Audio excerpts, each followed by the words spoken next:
Hello la team, bienvenue dans ma première vidéo de ma chaîne, donc Game Over Canapé. Pourquoi Game Over Canapé? Game Over, le jeu, et je crève tout le temps, donc je recommence à chaque fois le niveau, mais de manière marrante, parce qu'au final je me prends pas trop la tête. Et le canapé, comme vous pouvez voir, on est installé bien chill chez soi, et on joue à l'ancienne, quoi. Aujourd'hui, je vais vous parler d'un jeu vraiment un chef d'œuvre de la kleptomanie virtuelle. Donc en gros, c'est quoi? C'est Feast Simulator. Feast Simulator, c'est quoi? C'est une simulation de cambriolage, tout en évitant de se faire arrêter et avoir un casier judiciaire, tranquillement dans son canapé, de chez soi, et on va devenir le voleur ultime.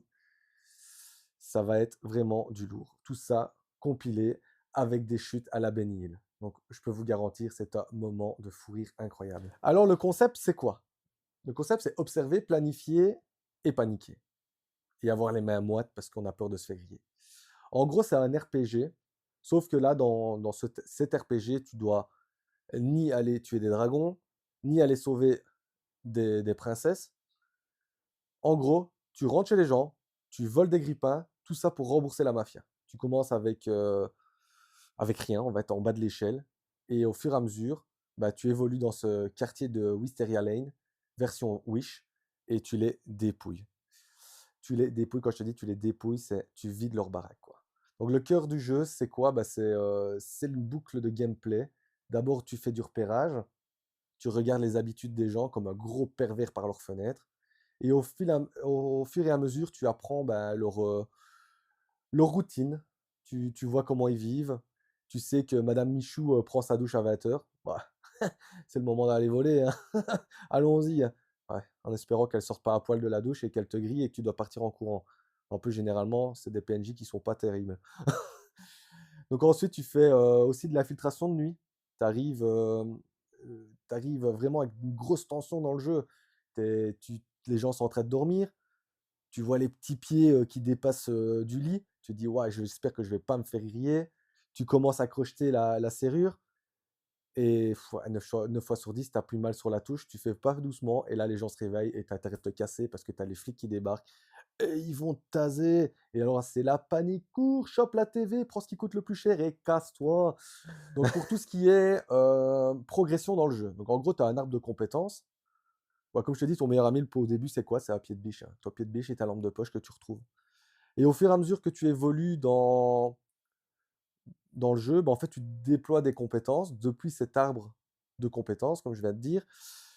Mais ça évolue assez rapidement, donc c'est pas répétitif, on va dire. Bon, tu as volé 400 microns d'usagers avant d'arriver à débloquer un truc intéressant, mais bon, ouais, ça c'est le côté gag, hein. Donc en gros, tu viens, tu évolues dans ton arbre de compétences, puis en fait, à partir d'un certain moment, tu sais désactiver les caméras, tu sais crocheter facilement des portes, et tu évolues au fur et à mesure. Moi, je vais te parler un petit peu aussi de la physique du jeu, on va dire la physique douteuse du jeu.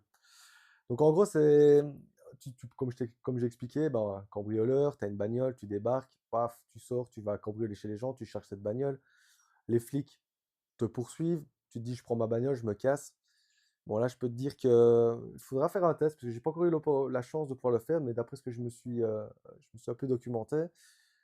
Si tu te prends une bordure un peu trop vite, apparemment il y a moyen de bien se marrer, quoi. Faire des saltos et se faire choper par les flics. Mais bon, ça, voilà. Je ferai un petit test, je vais mettre ça en incursion ici si j'arrive à faire un bon petit triple salto et comme ça vous allez avoir une idée.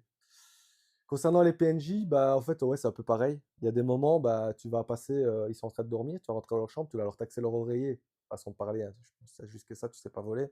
Ils vont rien capter. Mais par contre, tu es dans la pièce d'à côté, ils vont te voir. Des fois, tu te dis, mais bon, soit. J'ai pas vraiment eu d'avis négatif à ce niveau-là, mais c'est vrai que des fois, ils sont un peu réactifs par rapport justement à cette détection. Voilà. Pour les flics, il y a des poubelles partout, tu vas te planquer dans la poubelle. Un beau conseil, ne te mets pas dans le placard, parce que alors là, si tu es dans la maison, tu te planques dans le placard, tu es mort. C'est sûr que tu vas te faire choper directement. Je vais te parler un peu de l'histoire, donc du personnage. Ouais, il y a une histoire dans ce jeu. Donc en gros, t'es ton petit personnage et tu es guidé par ton pote Vinny, par téléphone. Donc le type, il est complètement à l'ouest. Il te fait faire des missions de dingue, comme je t'ai expliqué tout à l'heure. Il va te faire péter à WC ou des conneries ainsi. Mais bon, voilà, on va dire que Vinny t'aide quand même pas mal. C'est le genre de gars qui va t'inviter à l'anniversaire de sa grand-mère, quoi. Il a l'air vraiment sympa, quoi. Mais c'est vrai que les missions, des fois, sont un peu tirées par les cheveux. Bah, c'est marrant, moi j'aime bien, tu rentres, tu vas péter. Les gens sont chez eux tranquilles, tu rentres dans leur baraque, tu arrives, tu pètes le WC, il y a de l'eau partout, tu te casses, ils appellent les flics, bon, t'es déjà parti, mais tu t'es marré, t'as pété le WC, le truc qui n'a rien à voir, quoi. Ouais, ça donne un peu un but au jeu, une trame au jeu, dans le sens où tu as quand même tu as une histoire, une petite histoire, et qui te fait évoluer dans ton personnage et dans ton arbre de compétences et tout ce qui s'ensuit. Donc franchement, je vais te faire une petite conclusion de ce jeu. Moi, je m'éclate, franchement. J'y retourne tout le temps. Ça me donne tout le temps envie d'aller faire mon kleptomane.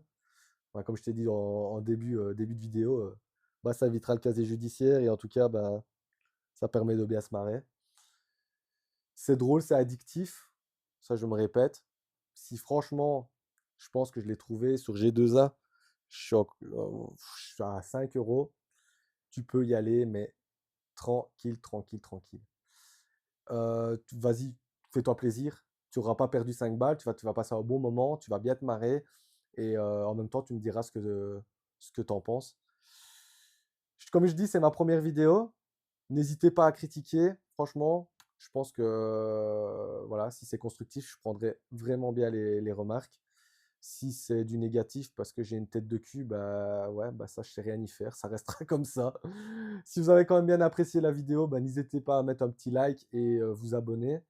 J'ai d'autres jeux du même style à des prix assez relativement bas qui vont arriver, que je teste d'abord, et puis après je fais un petit retour par rapport à mes impressions.